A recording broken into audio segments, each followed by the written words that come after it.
नमस्कार, आप देख रहे हैं आपका शहर आपकी खबर। मैं हूं आपके साथ अलीम अतहर।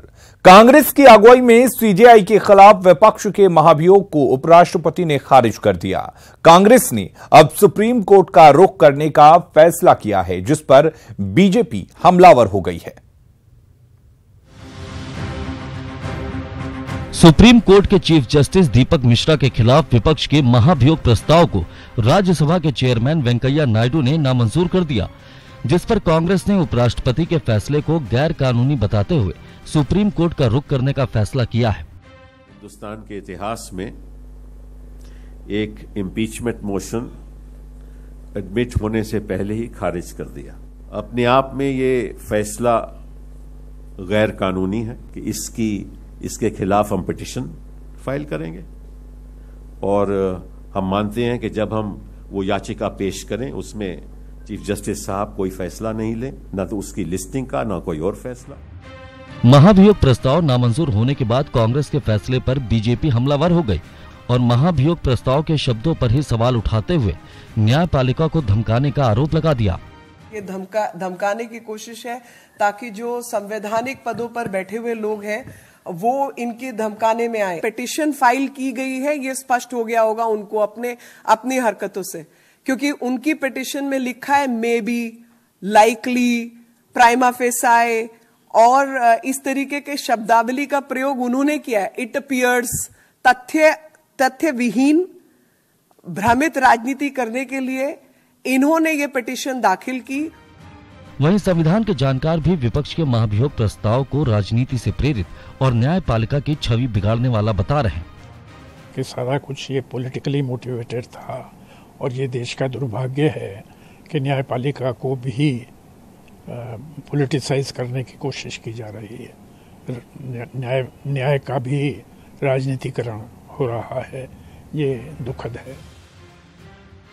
सीजेआई के खिलाफ महाभियोग प्रस्ताव में कांग्रेस की अगुवाई में 7 विपक्षी पार्टियों ने सीजेआई दीपक मिश्र पर 5 आरोप लगाए थे, जिस पर राज्यसभा के चेयरमैन वेंकैया नायडू ने एक आरोप का जवाब देकर प्रस्ताव को नामंजूर कर दिया। विपक्ष का पहला आरोप है कि सीजेआई पद की गरिमा का ख्याल नहीं रख रहे हैं, जिस पर नायडू ने जवाब दिया कि पद पर रहते हुए सीजेआई के खिलाफ कोई सबूत नहीं है जिससे उन पर शक किया जाए। विपक्ष का दूसरा आरोप है कि सीजेआई ने प्रसाद एजुकेशनल ट्रस्ट से फायदा उठाया, जिस पर नायडू ने जवाब दिया शुरुआती दौर में आरोप था, लेकिन व्यापक जांच में सीजेआई की भूमिका नजर नहीं आई। विपक्ष का तीसरा आरोप है कि सीजेआई सुप्रीम कोर्ट के रोस्टर में मनमानी करते हैं, जिस पर वेंकैया ने जवाब दिया ऐसे आरोप गलत है, क्योंकि रोस्टर बनाने का अधिकार सीजेआई के पास होता है। एससी ने भी माना है कि CJI master of the roster होते हैं। विपक्ष का चौथा आरोप है कि सीजेआई अहम केस के बंटवारे को लेकर भेदभाव करते हैं। वेंकैया ने जवाब दिया कि सुप्रीम कोर्ट का अपना नियम है और केस का बंटवारा नियम के मुताबिक होता है, वो एससी का अपना अधिकार है। विपक्ष के प्रस्ताव में सीजेआई पर 5वां आरोप है 1985 में फर्जी एफिडेविट लगाकर जमीन अधिग्रहित की, जिस पर वेंकैया ने जवाब दिया कि 80 में पहुंचने के बाद 2012 में उन्होंने जमीन खुद सरेंडर कर दी। ऐसे में उन्होंने नियमों का पालन किया है। राज्यसभा के सभापति वेंकैया नायडू के आदेश में कहा गया कि इस नोटिस में जस्टिस मिश्रा पर लगाए गए आरोप संविधान के अनुच्छेद 124 के दायरे से बाहर है। ऐसे में नोटिस अग्रिम जांच के योग्य नहीं माना जा सकता। Bureau report, news 18 network.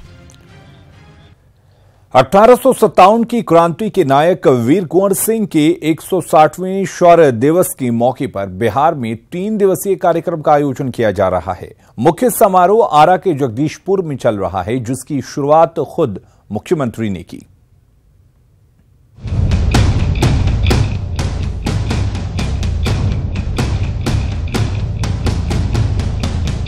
बाबू वीर कुंवर सिंह के 160वें शौर्य दिवस को बिहार सरकार बड़ी धूमधाम से मना रही है। मुख्य कार्यक्रम जगदीशपुर के दुलौर में हो रहा है, जिसकी शुरुआत खुद मुख्यमंत्री नीतीश कुमार ने की।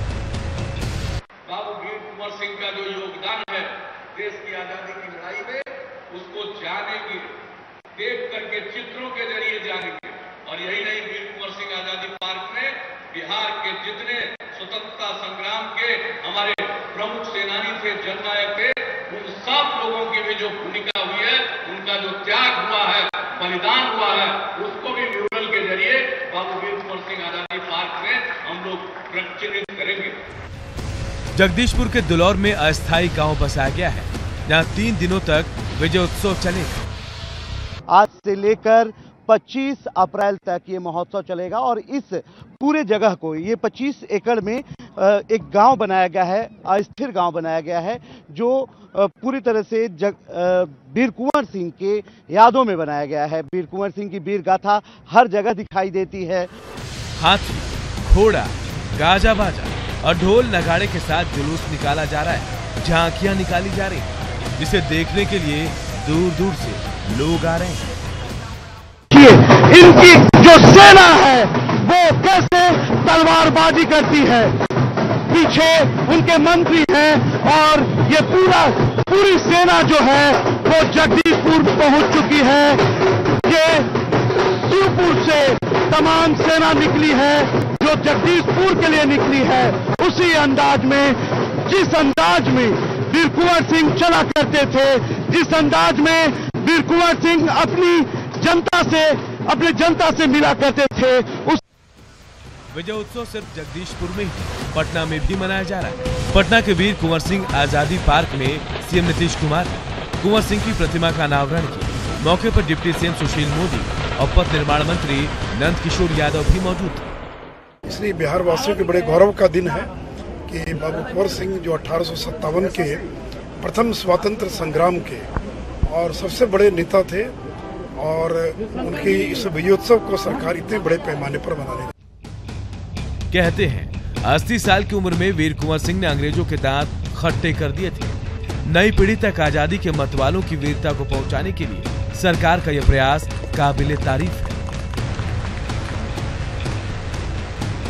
जगदीशपुर से ब्रजम पांडे के साथ ब्यूरो रिपोर्ट, न्यूज़ 18। शराब पीने के आरोप में बेटे की गिरफ्तारी के बाद बीजेपी सांसद हरि मांझी बचाव में उतर आए हैं। उन्होंने पुलिस पर बदले की कार्रवाई का आरोप लगाया है। इस मामले पर विपक्ष ने सरकार पर हमला बोला है तो सत्ता पक्ष फिर कानून के राज होने का दावा कर रहा है।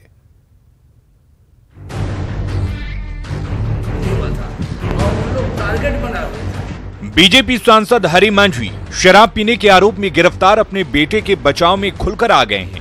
उन्होंने अपने बेटे राहुल की गिरफ्तारी को पुलिस की बदले की कार्रवाई बताया है।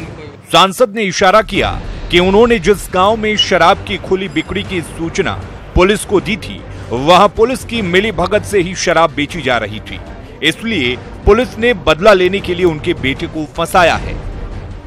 ये एमपी का बेटा है, ये इसका मतलब है कि टारगेट बना करके, ये जानबूझ करके इसको वहाँ पर फंसाया गया, जबकि मेडिकल रिपोर्ट में मात्र 10 ml की पुष्टि किया गया है। 10 ml, बताइए, कोई भी अगर शराबी रहेगा तो 10 ml, अल्कोहल भी पीता है तो 10 ml उसमें हो जाता है। सांसद हरि मांझी ने पुलिस पर आरोप लगाया तो पुलिस विभाग की ओर से जवाब आने में देर भी नहीं लगी। छापेमारी से लड़के 4 लोग भागने लगे, उनको पकड़ा गया। उनमें से 3 को पिया हुआ पाया गया। उन 3 के नाम है राहुल मांझी, मुनालिक चौधरी और विगन मांझी। इनको कल बोधगया थाना कांड संख्या 245 में फॉरवर्ड किया गया है। इनमें से राहुल मांझी सांसद हरि मांझी के पुत्र हैं। इनका खून की जांच में ब्लड में अल्कोहल कंसंट्रेशन हाई पाई गई। दरअसल बीती रात बोधगया पुलिस ने नामा गांव से शराब पीने के आरोप में हरि मांझी के बेटे राहुल को गिरफ्तार किया था। शराब पीने के आरोप में सांसद के बेटे की गिरफ्तारी ने जहां विपक्ष को नीतीश पर हमला बोलने का मौका दे दिया, वहीं जेडीयू बचाव मुद्रा में आ गई है। हम ये कहना चाहते हैं कि नीतीश कुमार का जो शराबबंदी का एक कानून है और जो ढोंग है, शराबबंदी है कहाँ? शराब जितने पहले बिकती थी उससे दुगना बिक रही है और चौगुना दाम पर बिक रही है। हम बचाव करने वाले लोग नहीं हैं। अब मैसेज यह नहीं जा रहा है कि सहयोगी पार्टी का सांसद है और उसका बेटा अगर कानून तोड़ते हुए पकड़ा गया तो सांसद रहने के कारण भी बचाव नहीं हो पाया, वह जेल तक गए। हरि मांझी के बयान में कितनी सच्चाई है और राहुल पर लगे आरोपों में कितना दम है, ये पुलिस की चार्जशीट दाखिल होने पर ही पता चल पाएगा। गया से अरुण के साथ bureau report, Patna, news 18। Jharkhand में बेटियां आखिर कहां सुरक्षित हैं? सवाल इसलिए क्योंकि गुमला के हॉस्पिटल में एक सहिया के साथ रेप हुआ है, जबकि दुमका में 6ठी क्लास की एक बच्ची के साथ दुष्कर्म हुआ। देखिए ये रिपोर्ट।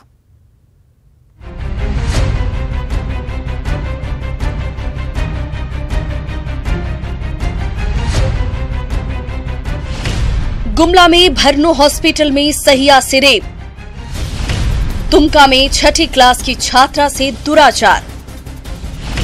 आखिर कहां सुरक्षित होंगी बेटियां? झारखंड में दुष्कर्म की वारदात थमने का नाम नहीं ले रही। गुमला के भरनो अस्पताल में एक सहिया से एम्बुलेंस के ड्राइवर ने ही दुष्कर्म किया। आरोपी को गिरफ्तार कर लिया गया है। हॉस्पिटल में दूध गर्म करे जा रहे हैं, हॉस्पिटल में हमारे साथ में रेप कर लगा। उपराजधानी दुमका में भी नाबालिग आदिवासी से रेप का सनसनीखेज मामला सामने आया है। बच्ची देर रात घर का मेन गेट बंद करने गई थी, तभी घात लगाए 3 अपराधी उसे घसीट कर ले गए। परिजनों ने रात भर बच्ची को ढूंढा। सुबह घर के पीछे झाड़ियों से बच्ची को बेहोशी की हालत में बरामद किया गया। बच्ची को दुमका सदर अस्पताल में फिलहाल भर्ती कराया गया है। ये बच्ची पाकुड़ की रहने वाली है, लेकिन दुमका में 6ठी क्लास में पढ़ती है। नगर थाना क्षेत्र के कड़हर बिल में एक नाबालिग के साथ एक रेप का मामला सामने आया है, जिसको लेकर के पुलिस ने प्राथमिकी दर्ज कर रही है। पुलिस निर्धारित धाराओं में जो भी लोग इसमें शामिल हैं, दोषी इसमें शामिल हैं, अभी विस्तृत बयान उसका लिया जा रहा है, जो कि पूरी बताने की स्थिति में नहीं है अभी। एक बार वो अगर सामान्य हो जाती है तो उसका पूरा बयान रिकॉर्ड करके हम लोग जल्द से जल्द जो भी इसमें दोषी शामिल है उनको पकड़ने का प्रयास करेंगे। इधर रेप और महिलाओं से होते अत्याचार के खिलाफ रांची में विभिन्न संगठनों ने मानव श्रृंखला बनाई। जिस तरह से देश भर में मासूम बच्चियों के साथ, महिलाओं के साथ हिंसा हो रही है, उनके साथ बलात्कार हो रहा है, आज इसी के विरोध में फिरायालाल चौक पर रांची के ऐसे बहुत सारे संस्था हैं जो आज मानव श्रृंखला बनाकर विरोध प्रदर्शन कर रहे हैं। आपको तस्वीरें सबसे पहले हम दिखाने की कोशिश करेंगे। जरा तस्वीरों को देखिए। यहाँ पर भारी संख्या में महिला हो, बच्चे हो या फिर जो भी पुरुष हो, सभी यहाँ पे हाथों में तख्तियां लिए इस बात का विरोध कर रहे हैं कि ये जो कुकृत घटनाएं हो रही हैं वो चीजें यहाँ पर ना हो। लोग अपने घरों में कैसा संस्कार दे रहे हैं अपने यहाँ के बच्चों को, पुरुषों को, कि वो इस तरह की घटनाओं को अंजाम दे रहे हैं। तो हम लोग ये जागरूकता लाने की कोशिश कर रहे हैं कि लोग अपने परिवार पर नजर रखें, अपने रिश्तेदारों पर नजर रखें, अपने आस पड़ोस और जहाँ भी बच्चियाँ जाती हैं पढ़ने के लिए, ट्यूशन के लिए, उन पर भी नजर रखें। केंद्र सरकार ने पॉस्को कानून में संशोधन किया है। इसके तहत 12 साल से कम उम्र की नाबालिग से रेप पर फांसी की सजा का कठोर प्रावधान किया गया है। बावजूद झारखंड समेत देश भर में रेप की वारदात थमने का नाम नहीं ले रही। गुमला से सुशील और दुमका से पंचम के साथ अमिता सिन्हा, न्यूज़ 18 रांची। क्या किराए के कैब को लेकर धर्म की बात होनी चाहिए? आप कहेंगे शायद नहीं, लेकिन लखनऊ के एक शख्स ने सिर्फ इसलिए ओला कैब कैंसिल कर दिया क्योंकि उसका ड्राइवर मुस्लिम था। यात्रा जरूरी या ड्राइवर का धर्म? ड्राइवर के धर्म पर अधर्म क्यों? कैब पर धर्म युद्ध वाली मानसिकता।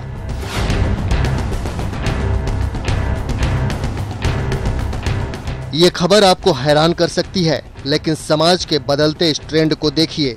मिलिए इस शख्स से जो कहीं यात्रा के लिए कैब लेते वक्त ड्राइवर के धर्म की जानकारी जरूरी समझता है।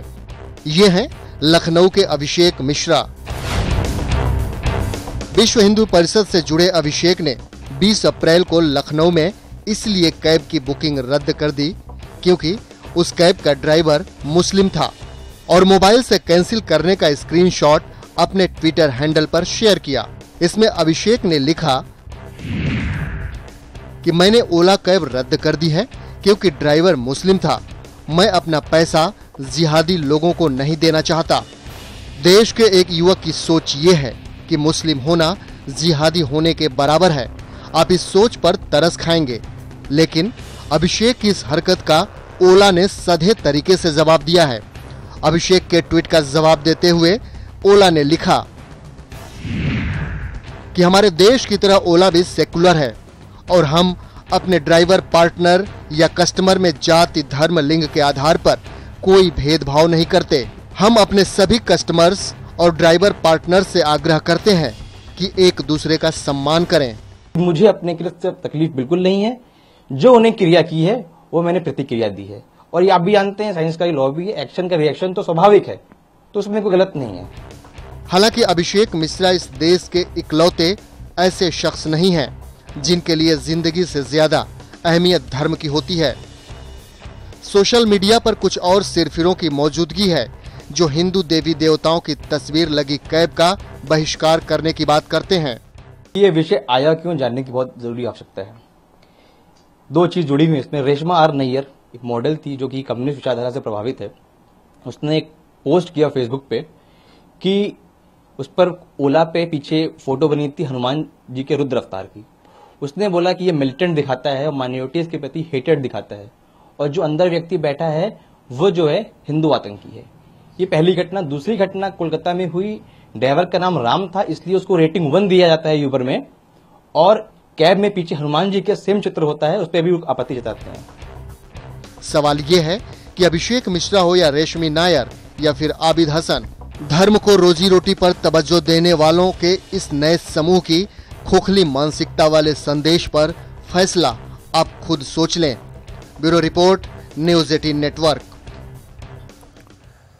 आज वीर जवानों को राष्ट्रपति ने वीरता के लिए दिए जाने वाले सम्मान से नवाजा। अदम्य साहस के लिए शहीद जवान को सम्मान दिया गया।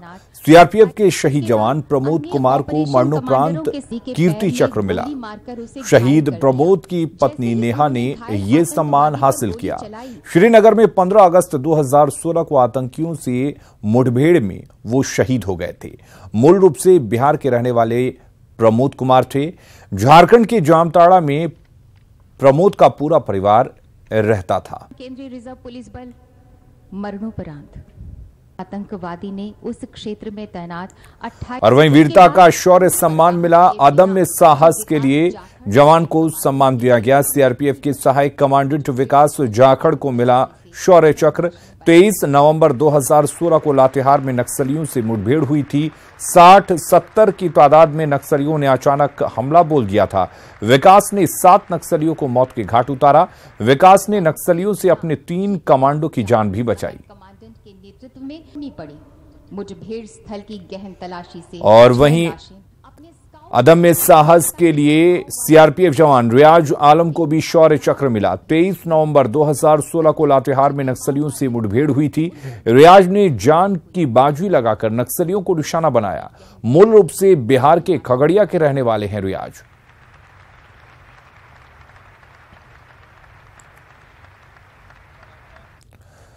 और इस बुलेटिन में फिलहाल के लिए इतना ही, लेकिन बिहार की बाकी खबरों को देखने के लिए आप लॉग इन कर सकते हैं हमारी वेबसाइट news18bihar.com और झारखंड की खबरों को जानने के लिए आप लॉग इन कीजिए news18jharkhand.com पर। नमस्कार।